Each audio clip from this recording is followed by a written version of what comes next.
So, Christine, who are we canceling today? Anti-trans political ads, Kate. Ooh, this one seems right up my alley. I think so. And we have my good friend, Laurel Powell from the Human Rights Campaign to help us walk through this. It was really good to see Laurel again. I know. We talked about a moment frozen in time from February 2020 when the three of us got together for drinks, and then the world shut down. Laurel and I, when I was in DC, we lived in the same building. So we used to go to A League of Our Own. And I didn't do this very often, but we would get wasted. And then the following morning, we'd go to the Tasty Diner in Silver Spring, which no longer exists. No, they got rid of Tasty Diner? Yeah. God, we can't have anything nice. I'm so mad. It was really, it wasn't great food, but it was perfect when you were hungover. No, it is perfect. And there is a dearth of diners in this area. Yeah. No, it was like one of those like authentic 50s diners. I think, did you ever go there with me? I don't think you did. I don't think so. But yeah, it was perfect hangover food. And I miss it. I miss that. It was really good to see Laurel. We're going to have a little, hopefully, Cancel Me Daddy retreat sometime later this year later this year. We're in November already. It's not going to be later this year. It's probably going to be next year. All right, early 2026. Hey, everyone. I'm Caitlin Burns. And I'm Christine Grimaldi. And you're listening to Cancel Me Daddy, the show where we take a closer look at all the panic around cancel culture. With thoughtful analysis. And verbal shitposting. Joining us today is Laurel Powell, Director of Communications for the Human Rights Campaign and friend of the pod. It's really good to see you again, Laurel. It's lovely to be here. I'm excited. Hey, Laurel. How are you? I'm pretty good. It's been a good week or so, Ish, yeah. It's been a while. I was just thinking of this when we sat down, but it's been a while since I've seen your face. Outside the group chats. Oh, maybe I shouldn't talk about that. Oh no, there are group chats that exist where people exchange information. No. So we wanted to have you on today because I thought last week's election was really interesting for trans rights. And there's been this huge meta conversation within the Democratic Party, within the left or left center of this country about what the Democratic Party should do about trans issues. And I think that last week's election gave us a lot of clarity. But before we get into that, I know that this podcast has a heavy concentration of trans listeners. So a lot of people will already be familiar with this. But for those who aren't, I wanted to sort of walk through a brief, I don't want it to be a TLDR, but maybe slightly longer than that. A history of time. A history of anti-trans politics and kind of how we ended up here. My mind went back to the 2015 Hero referendum in Houston, but we were talking before the show and you actually had a note from even earlier. So why don't you sort of give us a step-by-step for how did we get to today? Yeah, well, in the words of the great Carl Sagan, if you want to make an apple pie from scratch, you must first create the concept of transphobia. So I know you wanted to start by talking about HERO, the Houston Equal Rights Ordinance. I actually want to take us back a little bit farther. So go with me in your minds back to the year 2011, right? It's Barack Obama's first term. Laverne Cox has not been on the cover of Time magazine. There is no transgender tipping point, which I actually learned is a Malcolm Gladwell reference. Something about a tipping point, maybe? I don't know. Anyway, maybe I'm completely making that up and confusing things. 2011, I was still pretending to be a boy. Yeah. 2011, I was dating the wrong men. Oh, no. Fresh out in 2011, fresh out of the oven. So in 2011...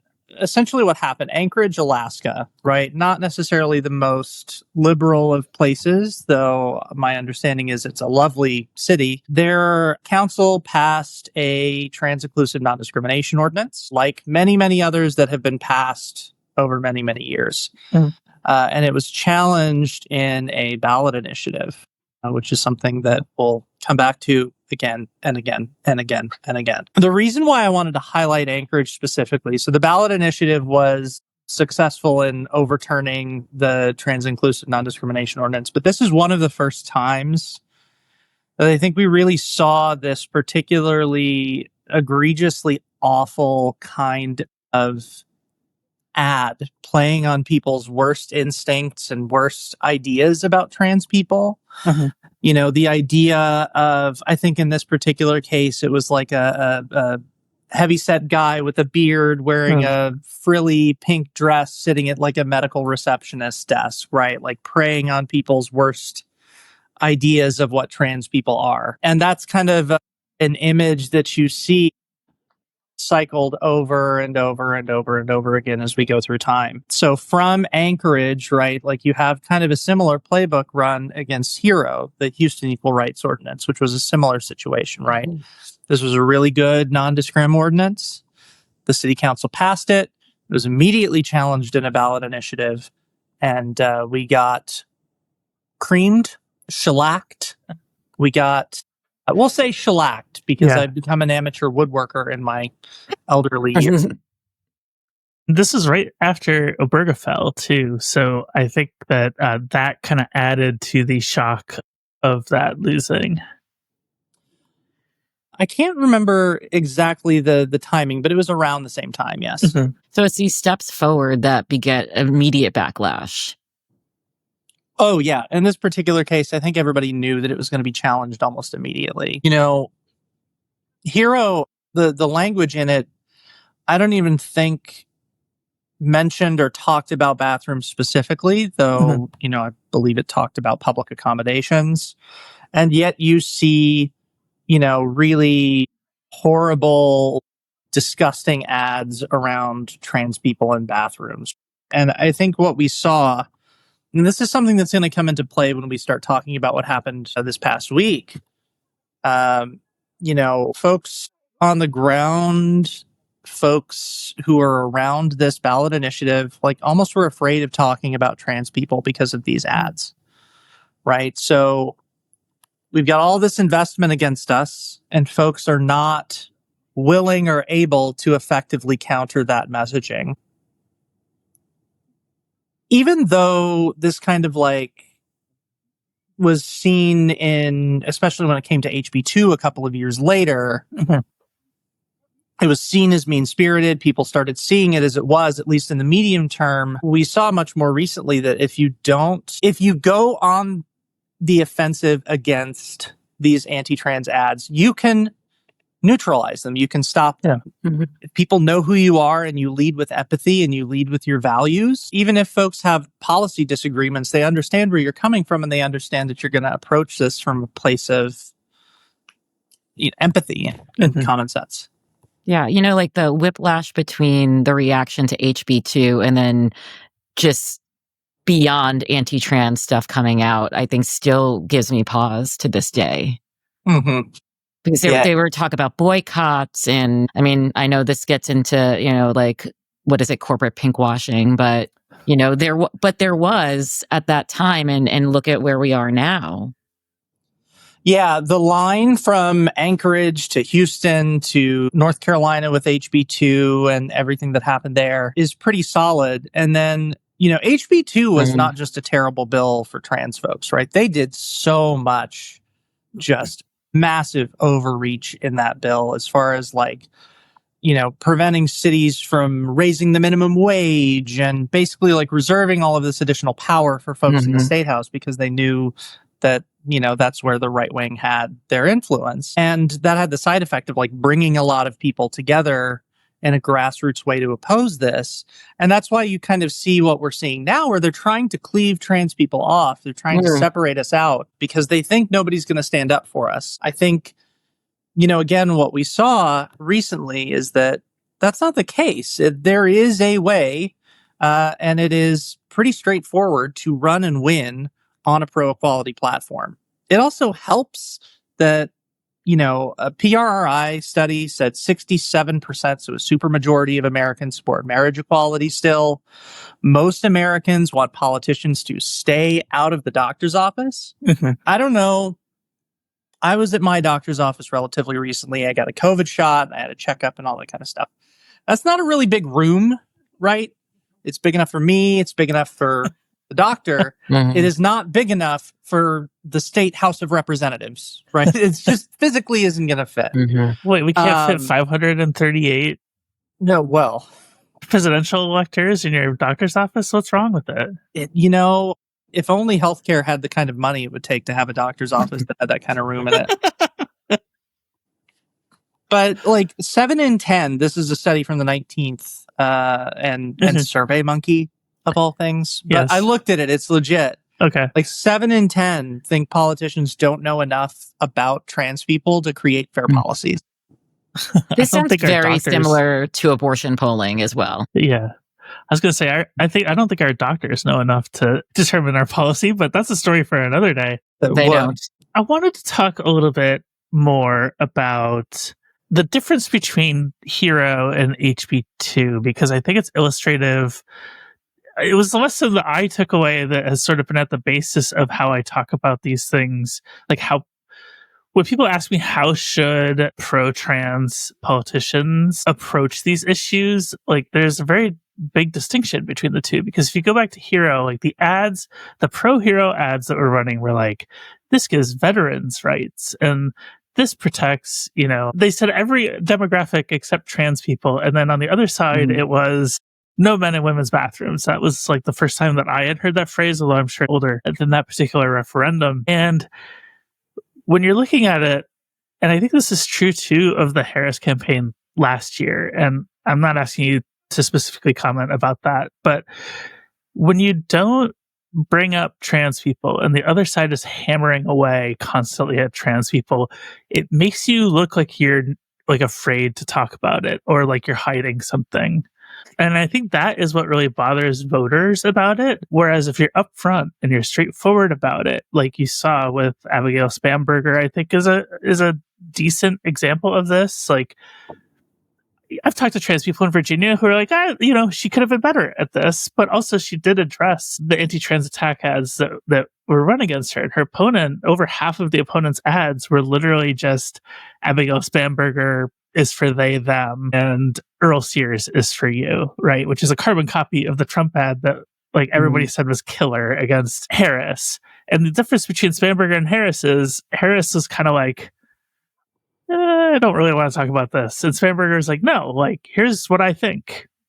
And what was it, the perfect policy? No, but she addressed it. And it wasn't really an issue after that. And there hasn't been an election in this country at the state level that, in my mind, where trans issues were the top concern for voters. Do you agree with my assessment that when you fight back on this, it works out? I do, with an asterisk, and we're going to get to that in a second.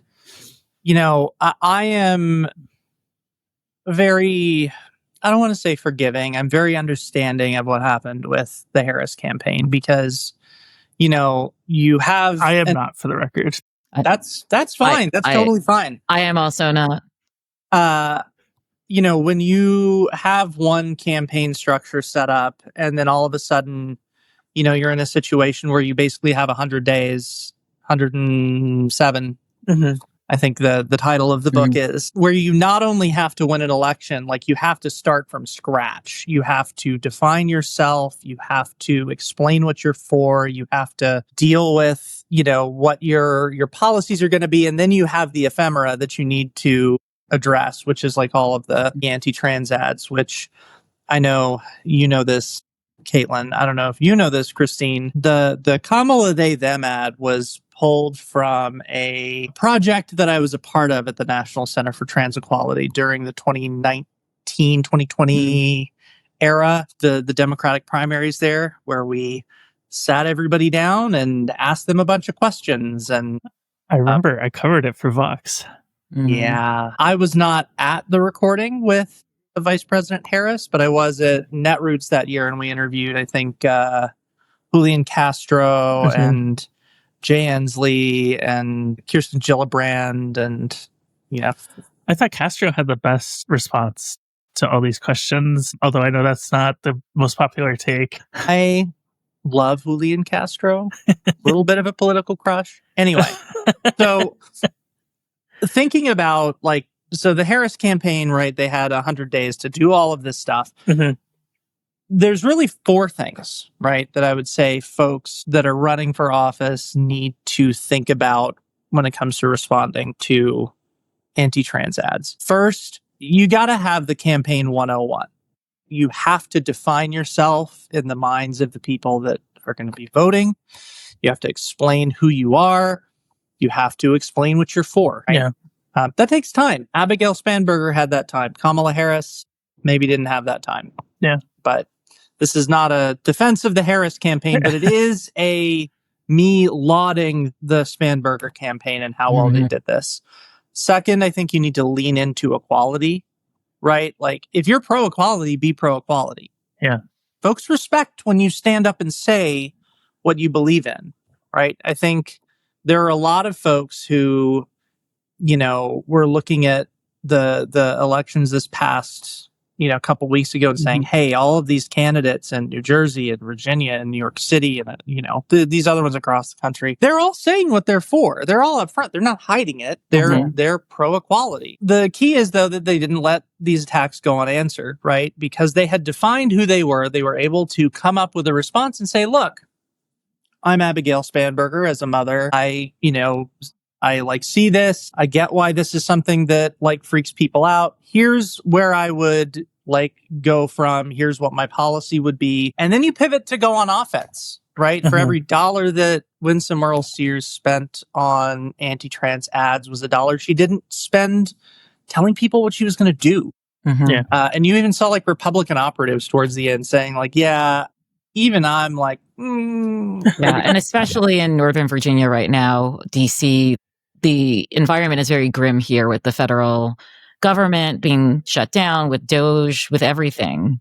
Yeah. I want to ask you this. Do you think that the Trump campaign or the super PACs supporting Trump would have run the same ads if Biden was the opponent? It's tough to say. I think they would have been out there. Joe Biden still has, by the way, my favorite response to one of these gotcha questions, which was, I think it was what I'm about to say. I know exactly what you're going to say. The 2020 election cycle, somebody tried to do a gotcha and be like, Joe Biden, how many genders are there? And he goes back and goes, at least 2, which is a factually correct statement and is smart alecky in a way that I really appreciated. And then the best part was the guy tried to follow up with being like, well, what do you mean? And he goes, no, don't try that with me, Jack. Don't come at me with that malarkey. But that's exactly the kind of way that you have to respond. It's a perfect example. Everybody knows who Joe Biden is, what he's about, what his deal is. He's Scranton Joe. You love him or you hate him. And God knows everyone has an opinion on him, and all that's fine. But you know what he's about. And he immediately pivoted back to talking about what his message was and what he cared about. I'm mostly sad that he can't ride on Amtrak anymore. Yeah. What? Wait, why can't he ride on Amtrak anymore? Isn't that because he still has Secret Service protection? Wouldn't that be too much of a risk? I don't know. By the way, well, they've done it before. This is where I'm gonna kind of not beat the Fomer allegations. They've done it before where they've had dignitaries ride in the cars at the front of the train that they use to inspect the track. Anyway, by the way, Marjorie Taylor Greene, trains? Yeah. Wow, did y'all see that? Marjorie MTG saying trans rights. Trains. Wow, that's incredible. Waving the RuPaul train right flag. Yeah. Not the RuPaul meme. Oh my god, that was such a classic. If you're listening and haven't seen that, first of all, you're probably younger than I am, but also go look up RuPaul trains rights and you'll get a chuckle. It's one of my favorite things that's ever happened. To actually answer the question though, what were the other 2 of the 4 strategies? Well, it was campaign 101, right? Don't run a bad campaign. Kind of important. Yeah. Lean into equality if you're pro-equality. That's 2. 3, don't let the attacks go unanswered. Sorry, I'm checking my notes here. I'm breaking the magic. And then pivot to offense. So those are the 4. But to go back and answer the question about would it have been as effective against Biden? Yeah. It's tough to say, but I think one of the things that does not change is, I say this reluctantly, as trans people all the time are, you know this, Kate, and I'm sure you do as well, Christine, like we're always labeled as trans rights activists, right? Mhm. Even if your job is like baker or construction worker or computer programmer, if you're talking about trans issues, you get labeled as a trans rights activist. Like I'm actually a trans rights activist, right? Like this is honest to God my job. You're the one. Yeah, I'm the one. I hesitate to say this. I say this with some level of pain, but there's also like we got to be realistic about the struggles that we're facing.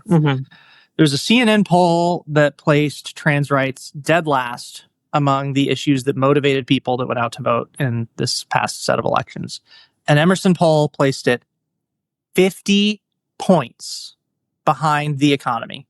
50 points. I think it's pretty clear that like there is definitely a subset of folks that agrees with, you know, the anti-trans messaging, but there is a much, much wider range of people that's like, yeah, whatever. It's not great from a, you know, we want to pass pro-equality legislation and like win lived and legal equality, but it also means that they're not like straight up against us. Those are people that are gettable. I can go out and make sure that we tell our stories well and bring them along.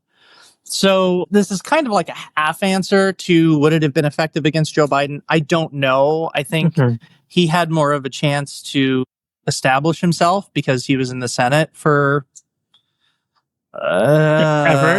ever. And people knew who he was. He was a known quantity. So he didn't have to do like people didn't think about Kamala Harris between when she dropped out of the, you know, primary and when she got to the top of the ticket. She was vice president. Right? Vice president is, you know, you're in the background.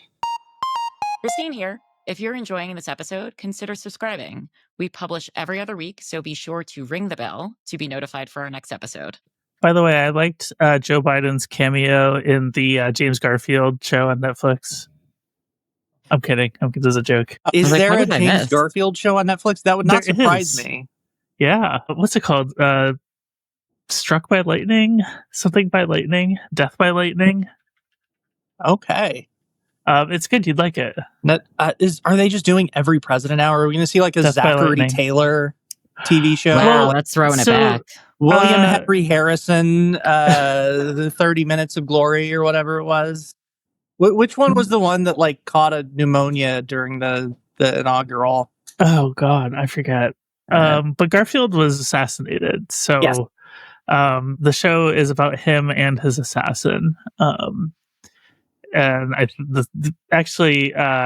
wondering what the connection is. Like, I know it's not an enemies to lovers arc or something. No, it was like the guy was kind of, well, I don't want to spoil it, but I'm spoiling history. What am I talking about? No, Matthew McFadden plays the assassin who is the Succession guy. Succession guy, yep. And Pride and Prejudice. Very creepy, scary character, by the way. But if he was my basically wife she'll be mad that I didn't recognize him as the Pride and Prejudice guy. Big Austin fan. But he was like a Garfield fanatic. Like he was like a MAGA guy before there was a MAGA, and got like alienated. Basically was out of his mind the entire time. But yeah, it was actually really a show. I think it's only like 3-4 episodes maybe. Yeah, it was cool. It was cool to see Joe Biden. Like I can't believe he's been around that long. I'll have to add it to my list after I watch Pluribus. Yes, another good show. I think that the irony for me with talking about Harris versus Biden and whether that ad would have been run in the first place or worked is that in the 2020 primary, amongst most trans people, like Biden was clearly the more pro-trans candidate. Like I remember writing a couple of pieces that were extremely critical of Harris's record on trans rights, and I got obliterated by the K-Hive on Twitter at the time. And if you sat me down and had me list out like who's the most pro-trans from that Democratic primary, Harris is not at the top of the list. So like to me, it's deeply ironic that it was like allegedly a Harris is for them ad that brought her down. But why did that ad seem to work or have the perception of working in 2024, but not in 2025? Well, I mean, I think we touched on it before, right? Like it's how thoroughly are you able to take on this attack ad, right? Mhm. I think we've demonstrated that the way to do this is not leaving it be or ignoring it and hoping it goes away. Not that that's what I'm saying that the Harris campaign did. I just think that Abigail Spanberger did a really, really phenomenal job. Phenomenal. Spanbergaminal. Whatever. She did a phenomenal job of really going out and taking this thing on, like grabbing the bull by the horns and saying, no, like this is, you're not going to sit here and smear me. I'm going to talk really clearly and really plainly about who I am and what I'm about and what my policy would be, which to be clear was like, this is not a decision to be made by politicians. This is a decision to be made by school boards and athletic associations and folks that actually know the local impact and can see the positive impact that sports can have on kids. And you know, I think the conversations that are had at that level have the potential to be much, much different than they would at, you know, in the state house or in Congress or whatever. One follow-up question to that is, how do we make sure that those school board meetings are proactively, you know, trans inclusive when school boards, you know, the conservatives have been taking them over for since before Roe v. Wade? Yeah. This is where maybe I'm going to get like fried on Blue Sky or something, but like you have to participate in the political process. And I say you as the global you, right? No, I agree. The reason why these conservatives were able to take over school boards was because they ran, right? And they were energized and they had energy behind them and they like turned people out and you know, pro-equality folks have to do the same thing. So if you're not happy with what's happening at your school board, run for your school board. Or at a minimum, show up to vote in off-year elections. And let me tell you, the white moms are pissed. They are pro-equality. Yeah. They really are. They should be. Yeah. We are. I love how like the Twitter communists are like, we must you know, start the revolution, or like they're repeating their slogans, and then the wine moms are just like, murder ICE now, immediately. We can all band together. But I mean, it's truly a moment where, like, you know, if you look, I think Moms for Liberty lost. They're competing in 20 something and they lost almost all of them. Yeah. Like, I think their moment is in the sun is done. I'm knocking on wood. But we can't assume that, right? We have to continue to engage.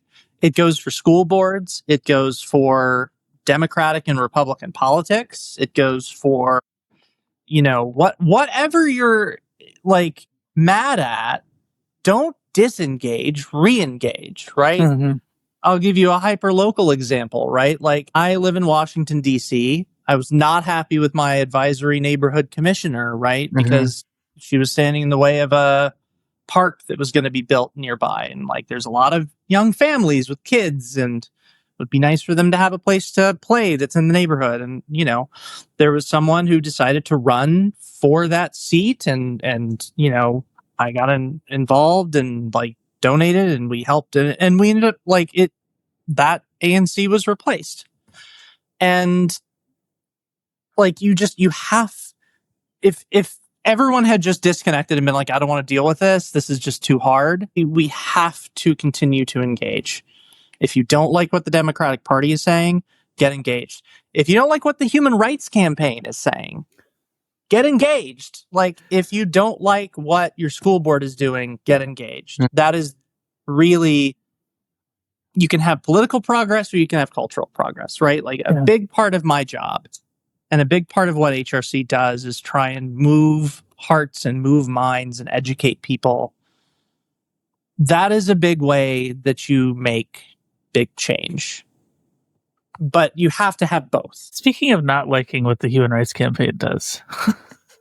What a transition, Kate. Some would say I would just like to note all of the things that are in my office that are not HRC related. Like, I'm this is for the the blue sky hive. I'm a complete person that likes all of these wonderful other things. I've been a critic of the Human Rights Campaign in the past, and I think there's very deserved criticism of things that they've done in the past, particularly around ENDA, which I think, does it count as ancient history now? I am not sure.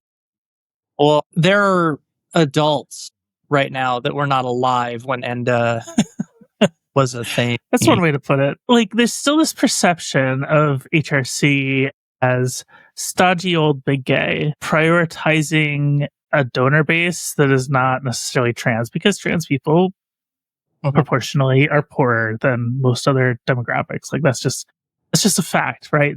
HRC is never going to have more money coming in from trans people than they will from gay people, more than likely, right? And I don't want to make assumptions about your your organization's finances, but like, what do you say to those people who have this perception of HRC as not necessarily in it for the best interests of trans people, that is maybe a holdover from a past time? Yeah. You've been a critic of the Human Rights Campaign. So have I. I have thoughts and feelings about things that have happened in the past. Let me approach this a couple of ways. First of all, I work with a number of really incredible trans and non-binary people at this organization. HRC in 2025 is not HRC in 2007. I am the director of communications. I am out trans woman. My deputy director of communications is an out trans woman. We have non-binary folks at all different positions. Our chief of staff is a trans man. Kelly, the president, is a Black queer woman with a really wonderful family story. This is not the HRC from forever ago. That's not to say that we shouldn't be held accountable. I think that that kind of attention can be helpful. I also think that we have an opportunity as HRC to use that kind of imagery, that kind of idea, right? There are people that are on HRC's mailing list that are not on the mailing list for other organizations. We have an opportunity to activate people that maybe are not as well touched by other groups or other people. And that's something that I know I take seriously, and a lot of other people do as well. I would not be here if I didn't think that at the end of the day, HRC had the best interests of my community at heart.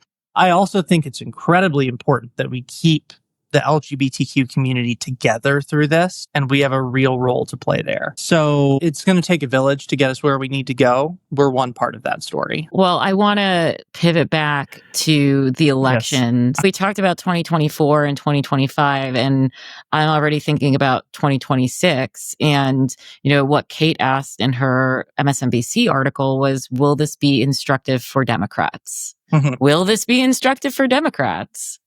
I hope so. Ostensibly, the Democratic Party likes winning elections. Ostensibly, yes. Here's the thing. It is clear now that you cannot run a campaign based only on anti-trans animus and win. It just doesn't work. The trick is, now folks have to understand that the anti-trans ads are not going to stop, right? They might slow down. They might not have quite as much money put into them. They're still going to be there. There is still a subset of the American public that is not with us. The ads are still going to exist. What I hope everybody takes away, again, is that there is a path forward that gets you through all of this. And the wonderful thing is, it starts with things that you're already doing, running a good campaign, like getting to know people, explaining what your economic plan is, explaining why you care about housing affordability and healthcare and all of these things. It's not way outside the realm of what these candidates are used to respond to these ads. I hope that the elections have shown that you can take this bull by the horns and you can wrestle it down if the rest of your campaign is in order. Because if you don't go out there and explain who you are and what you're about, it doesn't matter if you get taken down by anti-trans ads or fear-mongering about crime or immigration or whatever. If you don't run a good campaign, something's going to bring you down. So it all starts with that. We'd be remiss if we didn't talk about the Mamdani campaign. Sure. Which was very different from Spanberger and Sherrill in New Jersey, right? It was this fundamentally different campaign. The voter base was much more liberal, I think, in New York City than the other two places. I am not one of these people who says you can't necessarily run a New York City campaign like he did in other places, right? I'm not one of these people. Like, in fact, Liz Lenz, who writes the newsletter Men Yell at Me, she lives in Iowa, and she argues very persuasively, I think, that you can run a Mamdani in Iowa. Yeah. And I encourage people to check that out. We'll link it in the show notes. But he did something that is still with me, and that is he ran a 2-minute video. I don't think it ran as a quote unquote ad, but it was on his YouTube video. It was heavily featured on his socials. That was completely about trans people. It was filmed on the Christopher Street, I think it's called the Wharf. It used to be Piers, which is where the queer sex workers used to congregate. Like back in the day, it's like where queer radicalism in New York City kind of spawned. And it was all about Sylvia Rivera, who's a legendary trans person and transformational figure in the queer politics of New York City, was there for Stonewall, blah, blah, blah, blah, blah. But also he had an entire plank of his platform where he said, we will spend millions of dollars on trans services. But what I was struck by was he took trans people and connected the history of trans people in New York City with the politics of now that he was proposing. And one thing I mentioned in my MSNBC piece is Democrats can choose to run that way I think in the right district. To me, the best part of what came out of this election is that there are different ways to approach the quote unquote trans question, which everybody hates that turn of phrase. So for want of a better term, I think there are now multiple strategies out of these attacks. And what was it like for you as a professional trans activist to see Mamdani not at all shirk away from trans rights and, in fact, turn it into a centerpiece of his campaign? Zohran Mamdani's campaign was really fascinating to watch from afar. I don't have New York connections, right? I live and work in DC. But he has this authenticity that I think people crave, right? It's something that I think Donald Trump also has to the people that are, I know, you but hear me, the people that follow him, the true believers, right? Yeah. They see him as an authentic person. I know that he's not, you know that he's not, but they see him freewheeling and talking about all of these things. I think that that's something that is going to become more and more of a factor. And that's why you saw Zohran Mamdani win in New York and Mikie Sherrill win in New Jersey and Abigail Spanberger win in Virginia. These are all very different candidates running in very different places. All of them were authentic. All of them were authentically themselves, right? Like Abigail Spanberger did not run away from the fact that she is an incredibly experienced national security hawk and knows all of this stuff. That was a big part of who she was as a candidate.